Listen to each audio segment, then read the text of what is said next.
world feels a bit toxic and blah these days, doesn't it? The same old people coming up with the same old solutions for big problems that still don't work. We need to change the game. Well, welcome to Women Advancing. Join me, host Kate Byrne, in this dynamic bi-weekly podcast, bringing together female founders, funders, and thought leaders. Listen to the people driving change, how they got there, how you can help, and yep, how you might just be the next one to advance. Proof that all ships rise with women at the helm. That's what happens when Women Advance with Kate Byrne.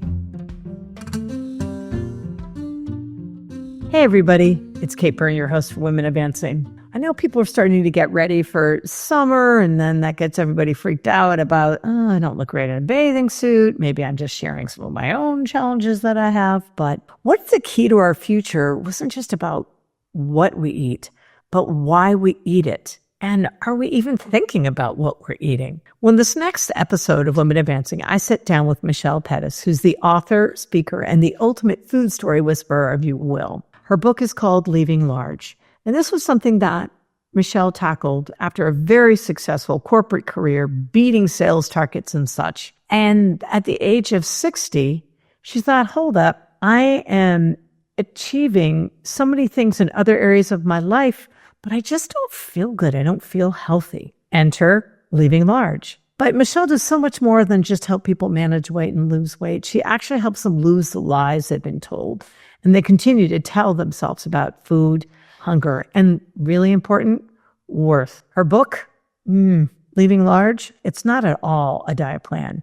It's really a deeply personal, eye-opening journey through the stories that we attach to every bite that we take. From soul food to soul searching, we talk about what it really means to rewrite your food story, how emotional eating became a survival tactic, why true transformation starts way before the first forkful. And it's really about shifting your mindset. And once you realize and understand and comprehend that food is actually fuel, you'll realize why sometimes when you think you're hungry, you're really thirsty, or really you're something else. So before you take that bite, ask yourself that question. Why am I eating? Am I hungry? I've got to say that Michelle's honesty is seriously as nourishing as her wisdom. And fair warning, she's going to completely make you rethink your relationship with some of your favorite standbys. So whether you're getting ready for the summer or you're trying to figure out a way to, I don't know, just feel better and healthier, this you will learn a lot from. I can't urge you to listen all the way to the end where I give my KB's takeaways. And with that, enjoy the episode. Oh my gosh, we're so fortunate, especially as we go into summer, to be able to spend some time with Michelle Petties, author and food story coach. Welcome to the Women Advancing realm. I am so excited to be here, Kate. I've been looking forward to this conversation. As have I. So let's just go ahead and jump right in. I know we're going to spend some time talking about your amazing book called Leaving Large. But before we get there, I'm really curious and want you to share a bit about what led you to having, it takes courage and grit and all sorts of things to write the book. But tell us a little bit about your journey prior to the book. All right. Sometimes people will ask me, how long did it take you to write your book? And then I'll say 40 years. And then look at me. Isn't that the truth? Right. That is the truth. And that 40 years really speaks to that time period from the time I was 20 until the time that I was 60, when I struggled. I battled with stress eating, emotional eating, yo-yo dieting, and I didn't even know what I was fighting. I didn't even know that was the war. I just knew. I didn't know what I didn't know, quite frankly.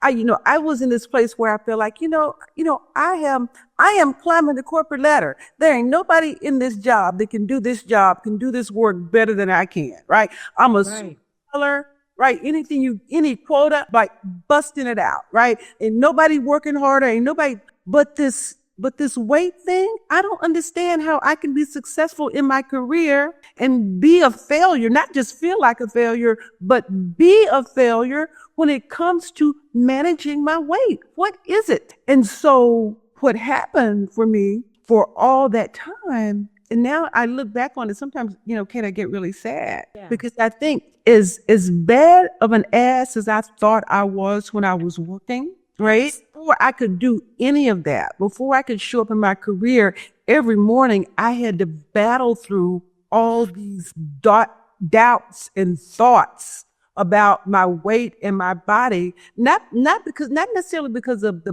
body shaming. I don't want to get into that, but just because I didn't feel like I was being my best. I mean, there was something that I hadn't conquered, and it was weighing on me. It was a burden. Literally. It was literally weighing on me. And so I had to, in order for me to do whatever I did to be successful every morning, I had to work through that stuff first to even be able to show up. So, that is exhausting when I think about that. I mean, in so many ways, I think so many people completely empathize, but the level of oomph that takes, and the self-talk, and also the amount of kind of, what's the word I'm thinking of? It's not, you feel like you're letting yourself down. Yeah. Like you haven't been the steward of you, I guess. Yes. Yeah. And so for anybody that's listening, I want to address that. You haven't been the steward of you, that piece that you said. I've never heard anybody say it quite as eloquently, as beautifully as you just framed it. You do feel that, but I also want people to know that it's not your fault. It's not your fault. It wasn't my fault. We live in a culture that doesn't give us the tools that we need to manage this. It's framed and called everything but what it is.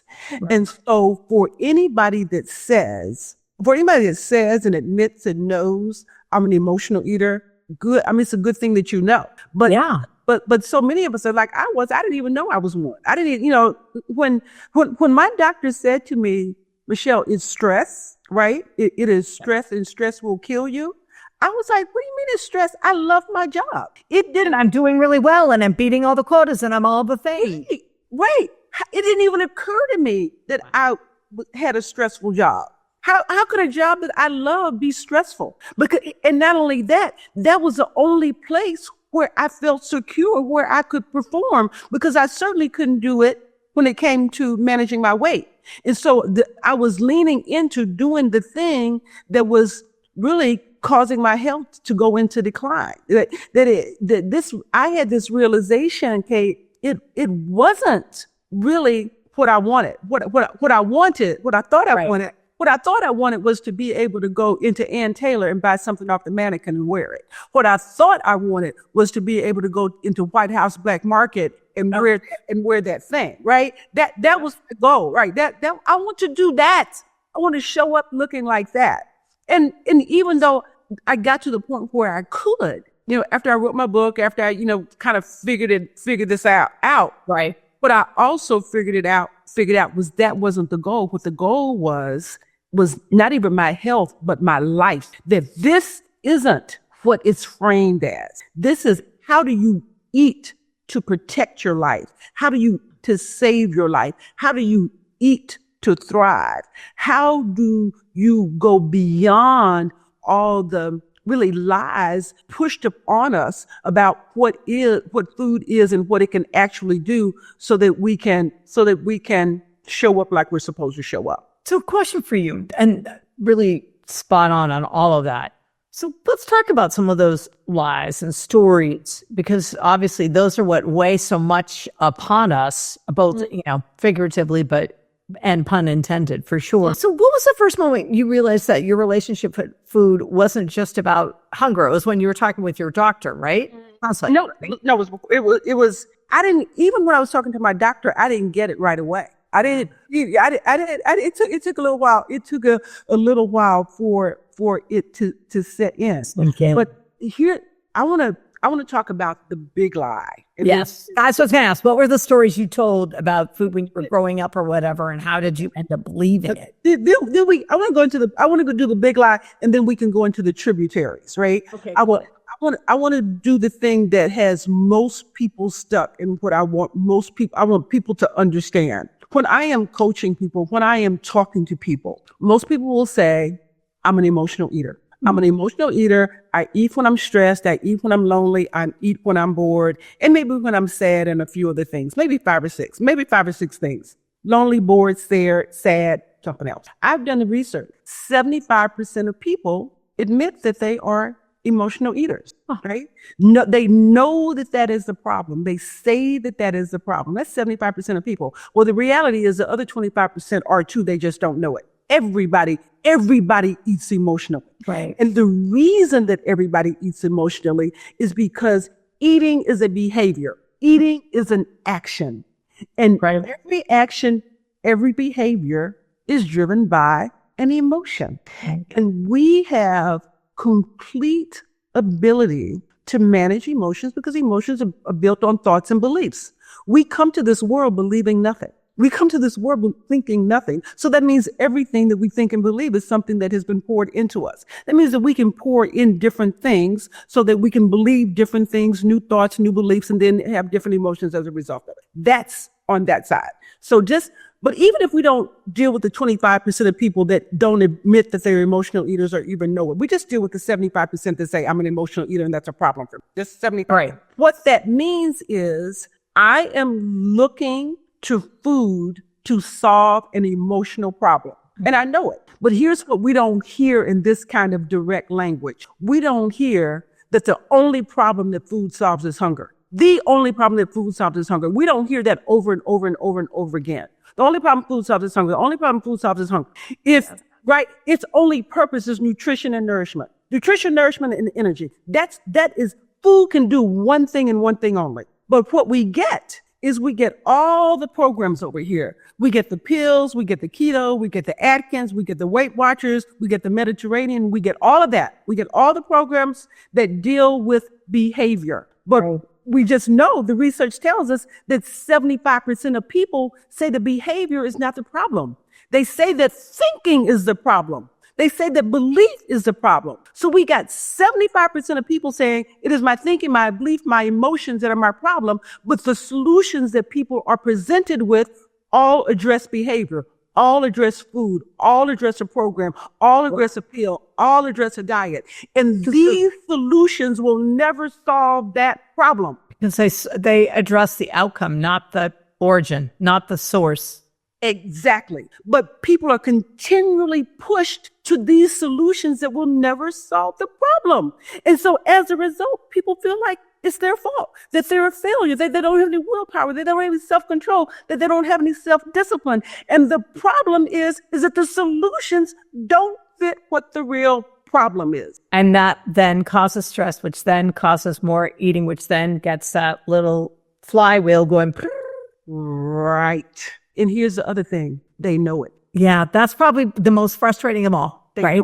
I think. They know it. Yeah. They know. I didn't know any of that. I didn't know any of that when I started on this journey. When I wrote my book in 2021, I didn't know that. The name of my book is Leaving Large, The Stories of a Food Addict. If I had known then what I know now, even what I figured out 2 years later, the title of the book might have been something else. It might have been Leaving Large, The Stories of a Processed Food Addict. Okay, true. Because what I got really, really clear on is that I didn't have a weight loss problem. I had an addiction problem. Right. And you don't deal with weight loss and addiction in the same way. Addiction changes the brain. And that is why I set up what I set up in the very beginning of this conversation about emotion being on this side and food being on the other side, because it's an addiction. It's an addiction issue. And we have to get clear. And I got clear through this process on what food really is, not just nourishment and nutrition, but what it looks like, because marketers will tell us, marketers will tell us that chips are food. They'll tell us that Twinkies are food. They'll call it junk food, but food nonetheless. And right. So when our bodies are saying, feed me, I'm hungry, right? When our bodies say, feed me, I'm hungry, we'll pick up chips and a soda. But our body is saying, I want some broccoli. No, give me something green. Yeah, give me something green. Give me some broccoli. Give me some green beans. Give me some good quality protein. We give it chips and a soda. We know it's junk food, but we don't think of it as poison. We don't think of it as dangerous. We think of it as unhealthy. We put it in that. We know it is. I shouldn't be eating this, but I'm going to eat it anyway. Right? That's actually true. We don't think of it as potentially deadly. No, we don't. And if if we start changing our thinking to start viewing these things as potentially deadly, because they kill our body's ability to function at its highest level. They kills our brain's ability to function at its highest level. And over time, that gives us health problems that we can't even recognize. Well, so I know, and I know that you have said, and you might have just even a few minutes ago said that you didn't have a weight problem, you had a truth problem. So what was the truth you were most afraid to tell yourself? Oh, that kind of opened up maybe this, I've got a thing with this and it's kind of above and beyond. Okay, so it wasn't a truth that I was afraid to tell myself. It was a truth that I didn't know. Ah, so you were ignorant of. Got it. It was a truth that was obscured. I didn't know the reason to eat was nutrition and nourishment. Right. It just didn't even occur to me, because we are conditioned in this culture to eat for appearance, taste, smell, and pleasure. Yes, exactly. That's how we make our decisions, right? You go out to eat, you got your menu. Right. What looks good to you? Well, right? Yeah. And I was just going to say too, when I think about it, it's almost as if certain restaurants are kind of like coffee table books, where there's some people that put things on there that are part of their brand. Mm-hmm. And so when you go to certain restaurants, that's the brand. And when you eat that's part of the brand. Yes, absolutely. And it's all that sort of crazy, misperceived actions that then result in shame and perfectionism. Yes. And so part of this brand thing that you're talking about, and understand, I spent 40 years in advertising and marketing. So right. Is that so we are convinced, we have been taught to make decisions about what we eat based on what I just said: appearance, taste, smell, and pleasure. Boom, over there. As a result of that, it has warped our view of what food actually is. We don't see it as nutrition. We see it as a status symbol. And so we eat for status. It becomes social currency. It becomes entertainment. It becomes an activity. It becomes everything but what it really, really is. And so if we feel like we are lacking in some way in any of those things, then we look for food to fill that, right? Yeah, fill the void. It's a status symbol. It's that. Yeah. Right? And so none of that has anything to do with nutrition and nourishment. Well, that's for sure. But what's finally made you or helped you hear your own voice above all the noise and the blah, blah, blah? Because I was thinking about that. You and I both share gray advertising, I believe. But I was going to say, it's really true. I hadn't really thought about just how even working in certain industries, especially in sales, been in sales, and it's entertainment, and it's friends food. So the culture is so focused around that, the experience, kind of connection. Exactly. Yeah. All right. So what was the turning point? Here's while I feel like there were a number of pivotal points, this was a defining moment for me. I don't know if you can tell by listening from me, but I'm from the South. I grew up in Texas. I live in Maryland, outside of Washington, D.C. right now. Maryland's still the South. A lot of people don't know that, but it really is. Yeah, we thought family. But I grew up in Texas, and I was home years ago on my family farm. I grew up part of the time on a farm, and we were on my uncle's farm. It was a cookout, barbecue, something, and we brought out the watermelon. Black people, barbecue, watermelon. There you go, right? And so I said to my uncle, Billy, do you want some of this watermelon? And he said, no, I don't eat watermelon. And so, okay, I heard him then. I had that same face, the same face you had right now. I had that face. What do you mean you don't eat watermelon? We're on your farm. And he's like, I just don't eat it. And I'm like, well, do you mean you don't like it? Do you mean you want some later? I'm asking these questions, and he just kept saying, I just don't eat it. And I'm like, well, there's got to be a reason, right? There must be a reason. And so I wore him down. I broke him down. And so understand, my uncle was like 70 years old right then, 65, 70 years old. Right. He finally told me that when he was a little kid, he and some buddies stole a watermelon from a neighbor's garden. So I'm going to stop right now and say, when my uncle was a little kid, that means he was in 1930s Marshall, Texas. Oh, wow. In the segregated South. Yep. Right. So let me go there for a second. So when my grandfather, his father, found out about it, My grandfather was not happy. Let me stop again. My grandfather was a church trustee, and my grandfather was a railroad worker. Now, the one person that a little kid that just stole a watermelon, just stole anything, does not want to meet is that guy. True. I can imagine. When my grandfather found out about it, he beat my uncle. He beat him. He beat him so severely that my uncle never ate watermelon again. And if you've ever heard that phrase, I'll beat the taste out of your mouth, he did that. That was achieved. Oh my gosh. Mission accomplished. Yeah. So when my uncle told me that story, I felt it, right? I felt it. But even though I kind of like felt this really deep sorrow for him, I said to my uncle, I asked him a question. And I asked him this question back in the 90s. I didn't even understand the importance of the question that I asked at the time. It wasn't until I wrote this book that the importance of this question bubbled up. So I said to my uncle, do you think maybe the lesson was supposed to be, thou shalt not steal? And my uncle said, I don't eat watermelon. And that was the end of the conversation. Now, before I go deeper into this, I want to stop and kind of break apart a few things. And this is what I call a food story. And a food story is our food stories are based on the memories, the events, and the experiences that inform how we interact with certain foods. And we all have them. All of our food stories impact every food decision that we make, even though we might not even realize it. So if my uncle had been by himself, he wouldn't have stolen the watermelon. He would have just been walking down the street, said, I'm going to steal this watermelon and eat it. He was with a group of people. He was with his buddies. It was like, let's do something fun. So this is when food becomes entertainment. Food becomes an activity, right? It becomes something exciting to do. And I think about myself, the times I've said, oh, let's go someplace fun to eat, right? And they do that. The restaurants create an experience about it. Right. They probably were not even hungry. It was summertime.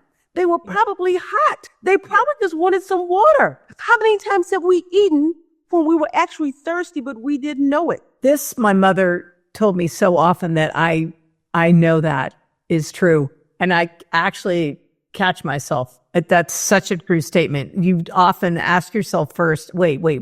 Am I thirsty or am I actually really hungry? And more often than not, you're either tired or thirsty. And so when you ask that question, and the question is a key component of my coaching. And what you just said, am I thirsty or am I tired?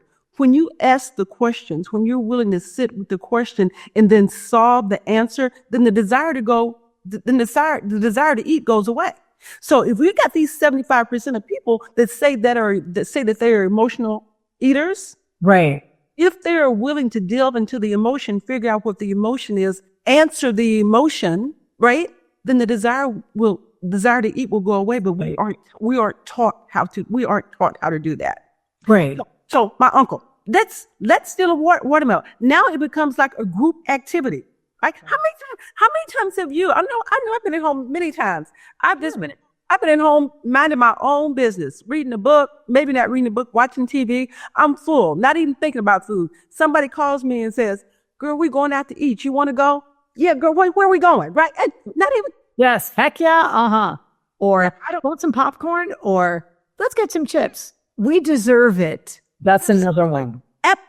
Absolutely. So, but people don't talk about that when they talk about emotional eating. And this all comes up in this story. The other thing I think about when I think about this story is I think about my grandfather. Like my grandfather, there's no way my grandfather was going to have anybody thinking he could not afford to feed his family. He wasn't going to let it, Pete Petties, Pete Pettis started out stealing food.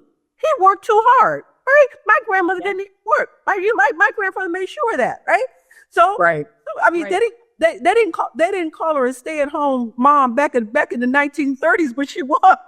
Right, exactly. Yes. And so he made sure that he wasn't have me getting around town that his child was stealing because he couldn't afford to feed them, nor was he going to have anybody saying that that he was raising somebody that was a thief. That became a matter of honor. Right. Exactly. And integrity. Yes. And then the other thing is, like I said in the beginning, this was 1930s Marshall, Texas. He needed to make sure that my uncle got that lesson and did not steal from the wrong person, somebody that might kill him. I was going to say that he could live. So he could live. So my grandfather, you might not believe in corporal punishment. You might have whatever your beliefs are, right? My grandfather's thought, I wasn't there. I don't know. I wasn't even born, but I know this. It was about saving his life. No, I believe that 100 gazillion%. There's not a doubt in my mind. Yep. And because that's kind of wisdom of the times and of the context of the times. Yes. Understanding. It seems like such a, it's an offense, but it's a relatively simple offense. But in those days, there was nothing simple about any of it. No, not sadly. I would say it hasn't really changed that much either today. And so what we're in that same moment now. Yep.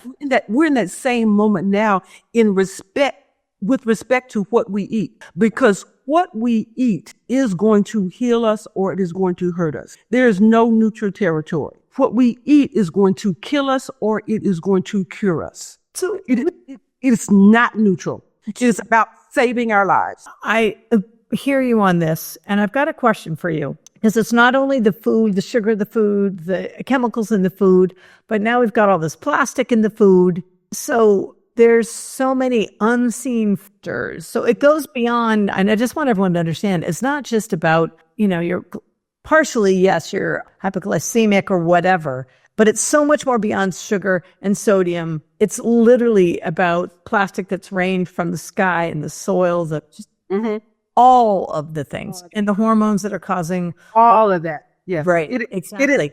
It is the food supply.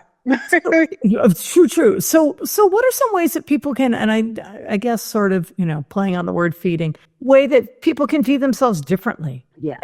And that could be, yes, food, or emotionally, spiritually. Yes. What do you recommend? How do people start? Yes. Yeah. Yeah. I say start with one thing at a time, because it is a lot. Yeah. It is a lot. And you can get overwhelmed thinking about it. The reality is there's some things that we can't do anything about, but there's some things that we can do something about. And the one thing that we can do something about is immediately is to start educating ourselves, to start changing the way that we think. It is, we are so trusting. We are so trusting. Yeah. And we've got to start questioning everything that we believe about food and how we consume food. We have to assume that it's a lie. And you're right. And is it even my belief, or did I inherit this from somewhere?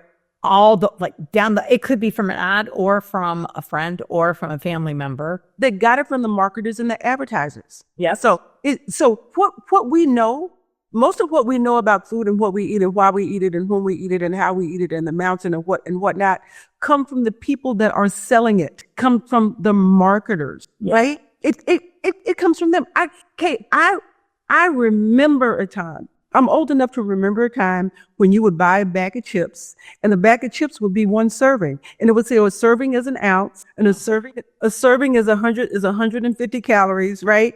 And that's what it was, right? Now they decided that's fine. That's okay, right? But that was the standard. Now you go into wherever you go, not that I'm buying it or eating it, but I'm certainly looking at it. Of course, you'll see a bag and the bag will say servings per container. 3, right? Total calories in the bag, 450. Why is it total calories in the bag? Because people eat all 3 of the servings. They don't count out 10 chips and eat them. That's the thing. The formulation, the size, the color, the cut, the crunch, the ingredients, all of that. They test to make it so that it is addictive. And then you try to fight it. And the other thing is, it's not even food. Oh, yeah. Food stuff. And so when we get the line in the sand for me, Kate, and I'll go back to that story.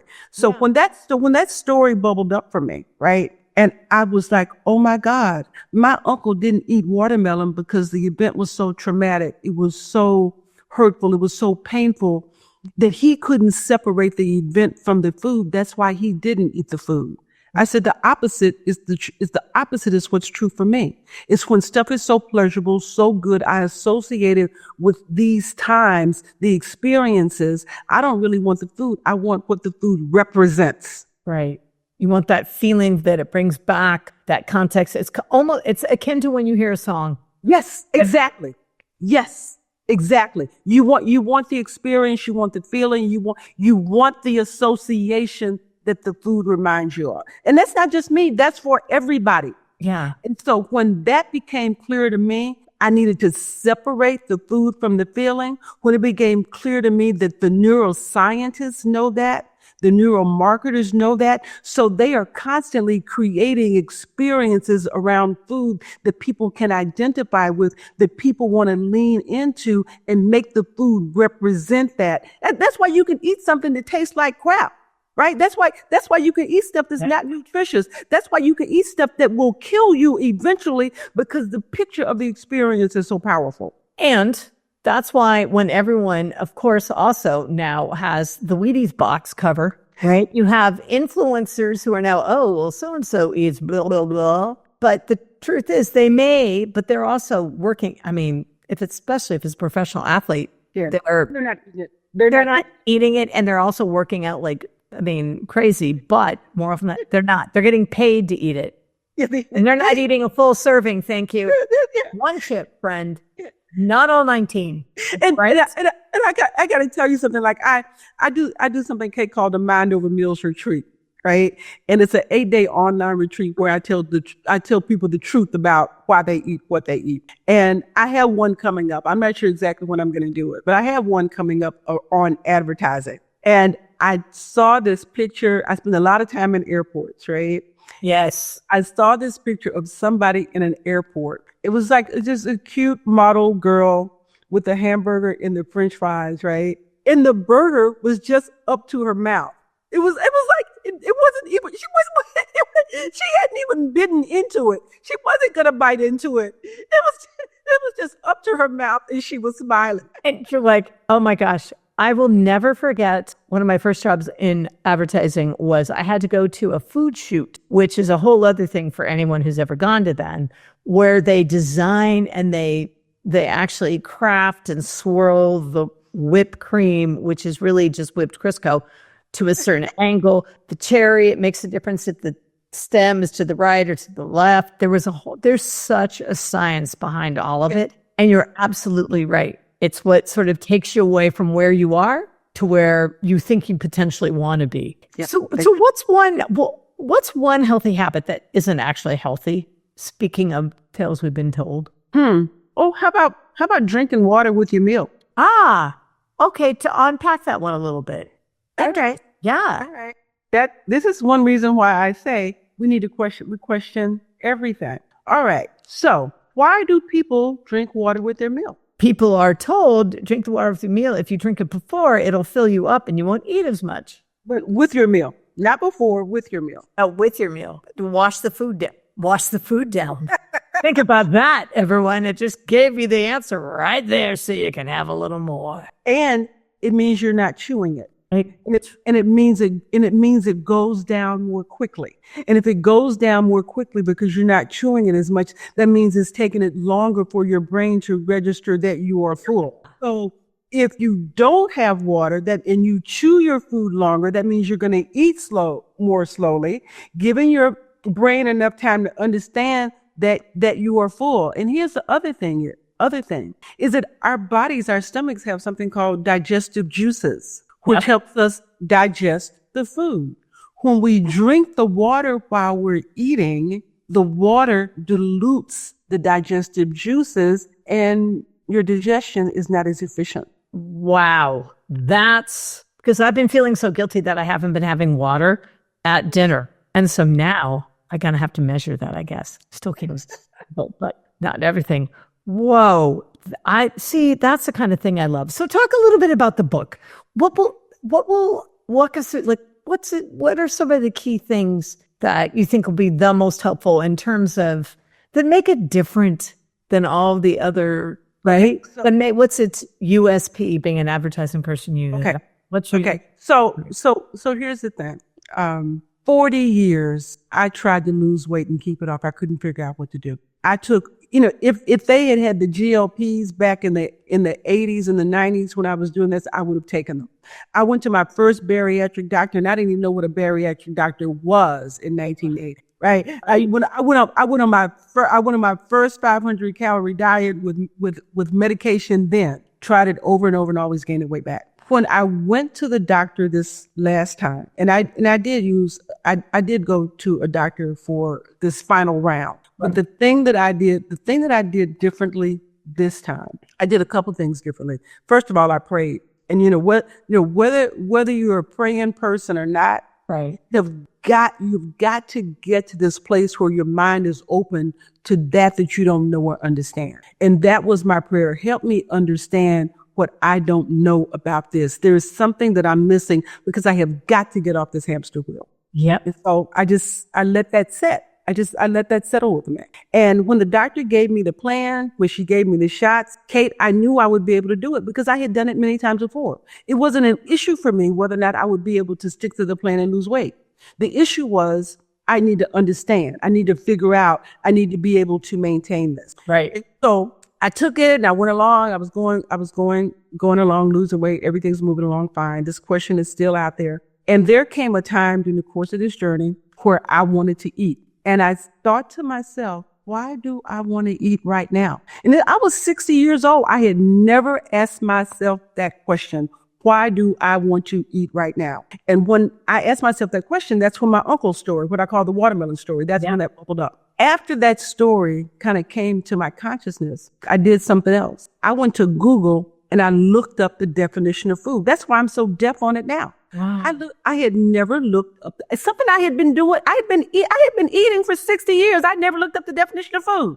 I looked it up, and there it was: nutrition, nourishment, energy. And that I'm like, its only purpose. Its purpose is just fuel. And it became clear to me what I had been doing for decades, unconsciously eating too much of the wrong stuff for the wrong reasons. Unconscious, wrong stuff, wrong reasons. And I figured out that what I needed to do two things, because in the past, I would get a diet plan and my immediate thought was, what can I have and how much of it can I have?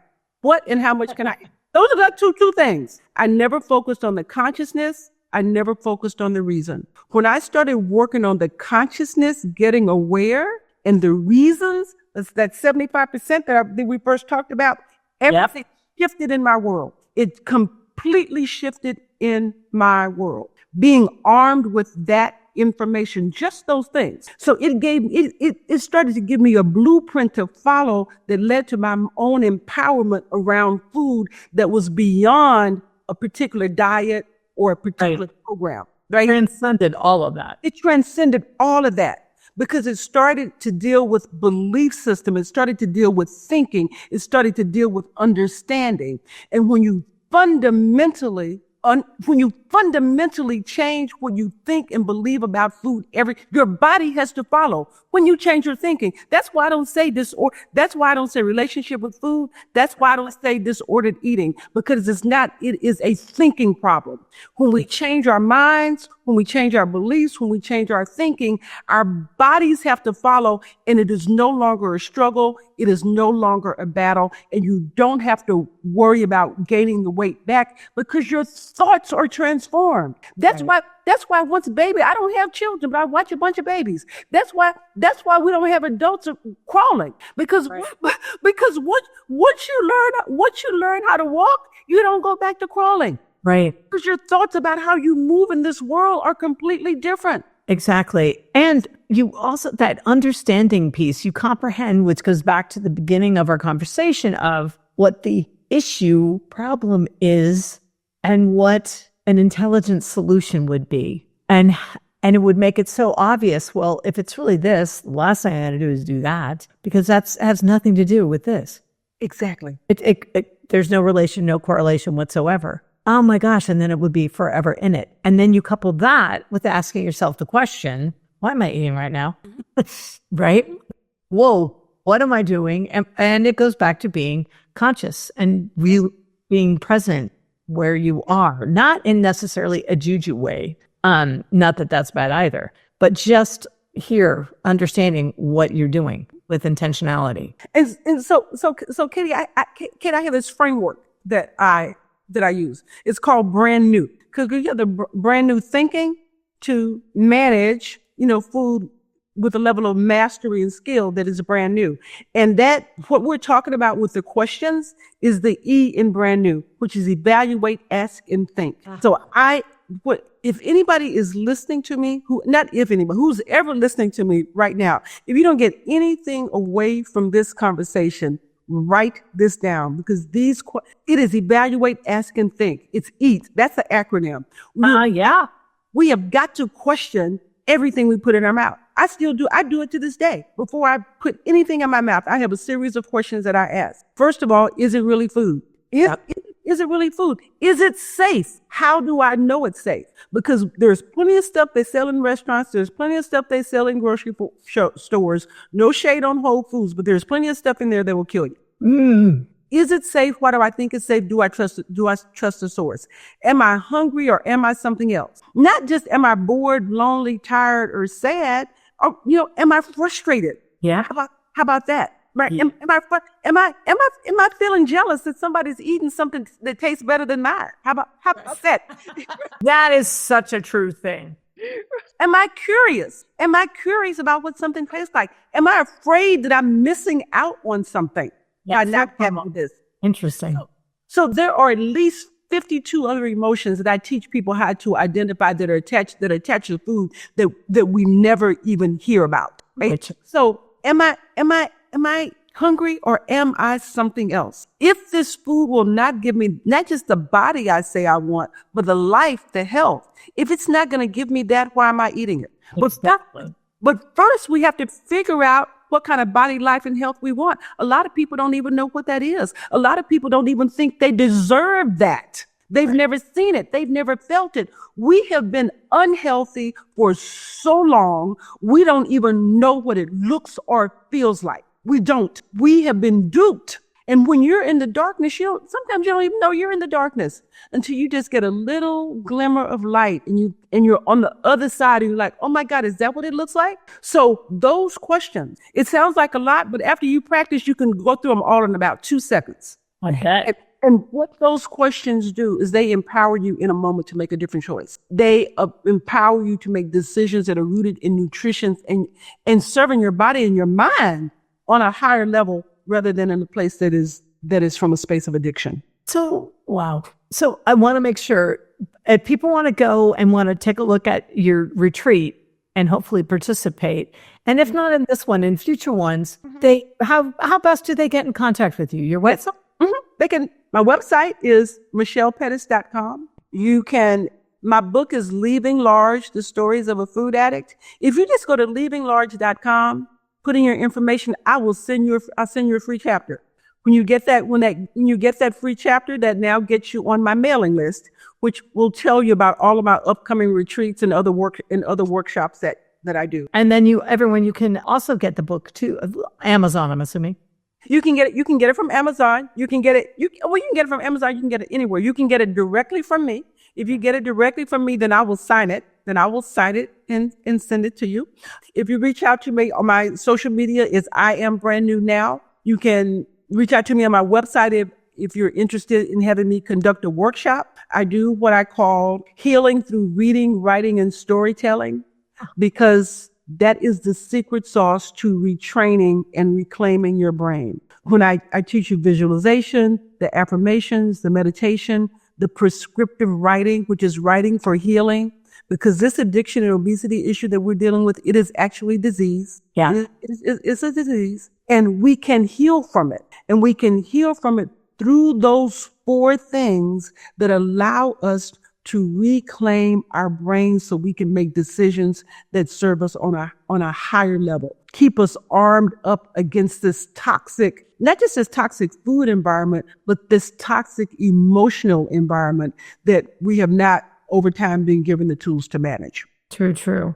And that's really heightened right now across every possible system that we're involved and engaged with. And even, what I've been really working with my daughters on a lot is, hey, if you're sensing you're upset, you're angry, you're sad, you're waking up and you're trying to figure out what the heck, ask yourself, is this even mine? Yes. Picked up because being empathetic is kind of a natural thing to do. And then slow you roll. And then I can imagine how these practices that you have would really, really help people. Yes. I just want to say kind of gear up, suit up for the day, not in an armor, but just in suit up. Light, a suit of light kind of. It can just help you kind of take a few steps away from the seeming dark stuff. Mm-hmm. I love that. I'm going to use that. Suit up. Please do.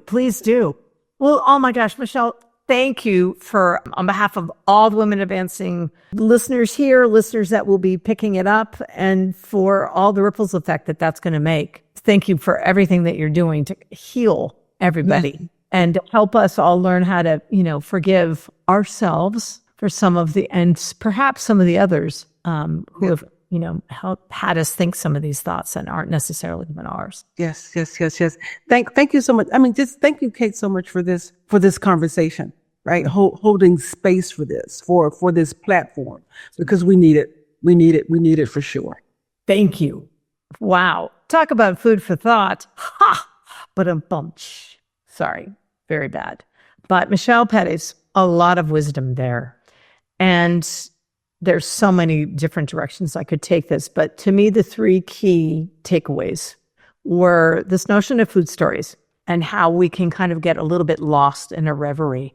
And first off, food is a way of empowerment, really, and how it's really about understanding our relationship with food.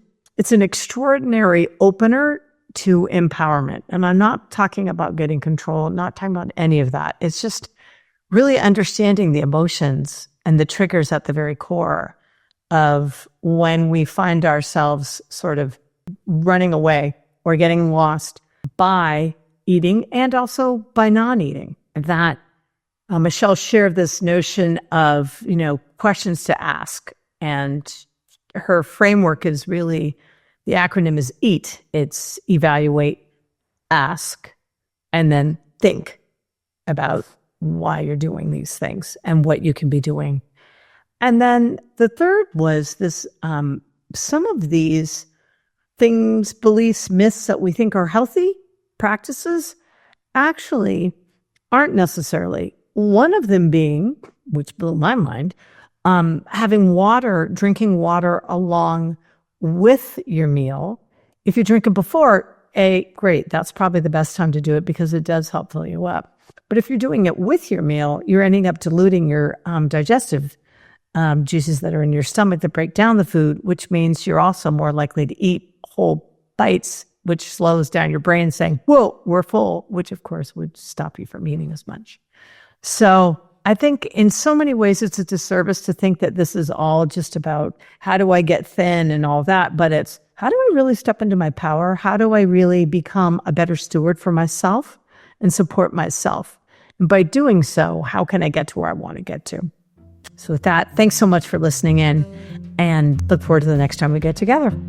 Thanks for listening. May this episode inspire you to move forward. Be sure to go to iTunes, Spotify, katebyrne.co, that's KATEBYRNE.co, or wherever you listen to your podcasts and listen to even more episodes. Here's to strong women. May we know them, may we be them, may we raise them. Be sure to meet them on the next Women Advancing. Ta till next time.